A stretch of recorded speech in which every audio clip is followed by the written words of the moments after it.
नमस्कार. तर खूप दिवस झाले व्हिडिओ काय आपल्या चॅनलवर जास्त करून आलेला नाही. कारण दिवाळीतनं खूप असं धावपळ होती, त्याच्यामुळे काय मला काढता आलं नाही व्हिडिओ. आणि बघता बघता दिवाळी संपली आणि काल ना मी ते माहेरी आले होते.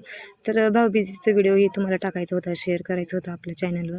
पण लाईट नसल्यामुळे आणि खूप पाऊस पडला, त्याच्यामुळे काय मला तो करता आला नाही. मग आज ना इथे मटण करण्याचा निर्णय घेतला होता सगळ्यांनी, कारण गोड खूप खाण्यात आलं होतं सगळ्यांना.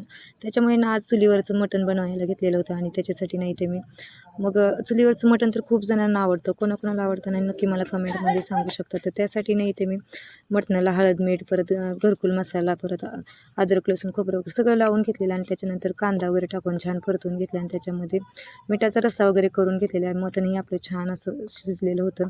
त्याच्यानंतर नाही ते मी भाजी करण्यासाठी मी ते कांदा आणि टोमॅटो भाजून घेतलेला आहे, त्याची पेस्ट वगैरे करून घेतलेली आहे. आणि मटणात परत नंतर रस्सा बनवण्यासाठी ते मी आपलं जे वाटण करून घेतलेलं आहे त्याच्या पातेल्यामध्ये टाकून छान असं तेल सुटेपर्यंत परतून घेतलेलं आहे. त्याच्यामध्ये हळद, परत आपला काळा मसाला घरगुती असतो तो टाकलेला आहे. त्याच्यानंतर मीठ वगैरे टाकून त्याच्यात टाकलेलं आहे सगळं.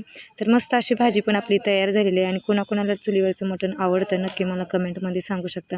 तर नवीन असेल तर व्हिडिओला लाईक, शेअर, सबस्क्राईबर करायला अजिबातच विसरू नका. आणि पुन्हा असंच नवीन व्हिडिओमध्ये भेटूया आपण. बाय.